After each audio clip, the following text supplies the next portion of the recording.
I don't care what India does with Russia. They both can take their dead economies down together. ये मैं नहीं, Donald Trump बोल रहा है। क्या ऑपोजिशन का यूज करके ट्रम्प सरकार गिराना चाह रहा है ताकि उसकी ट्रेड डिमांड्स इंडिया एक्सेप्ट कर ले? क्लासिक रिच ब्रैट टैंट्रम्स, लेकिन ये प्लेग्राउंड नहीं, जियोपॉलिटिक्स है। सबसे पहले तो mister Trump, if something's dying it's your approval ratings in your own country. Don't believe me, see for yourself.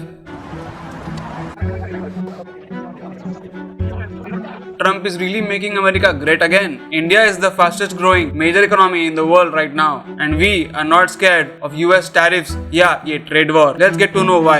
India की इकोनॉमी सिर्फ एक्सपोर्ट्स पे डिपेंडेंट नहीं है। हमारा total merchandise export to US shapes of around 2.1% of our GDP. India की economy ज्यादा domestic consumption driven है। India के 1.4 billion people are sufficient to drive the country's economy. अब समझ में आ रहा है आत्मनिर्भर भारत का मतलब? और मोदी जी का मेक इन इंडिया तो ऑलरेडी काम कर ही रहा है, और PLI स्कीम से 1.76 ट्रिलियन का इन्वेस्टमेंट आ चुका है। एप्पल और सैमसंग जैसी बड़ी कंपनीज इंडिया में मैन्युफैक्चरिंग कर रही हैं, और अब तो टैरिफ्स का मतलब है कि सबको इंडिया से चीपर रेट्स के लिए बिजनेस करना पड़ेगा। IT और सर्विसेज में इंडिया का तो कोई कंपटीशन ही नहीं है। अगर कंपनी बाहर की भी हो, कस्टमर सर्विसेज या सॉफ्टवेयर डेवलपमेंट में ज्यादातर इंडियंस ही काम कर रहे होते हैं। फाइनेंशियल ईयर 24-25 में सर्विस एक्सपोर्ट्स 387.5 बिलियन रुपीस तक पहुंच गए हैं। ट्रम्प के टैरिफ्स सिर्फ मर्चेंडाइज और गुड्स पर हैं, सर्विसेज पर नहीं। UPI से वर्ल्ड वाइड 16.58 ट्रिलियन ट्रांजैक्शंस हुए हैं। इंडिया ऑलरेडी स्मार्टली डाइवर्सिफाई कर रहा है। This is not just trade, it's transformation. So next time कोई बोले कि इंडिया का इकोनॉमी डेड है, उसको ये रील फेंक के मारना। I am the equalizer, saving you from your feet.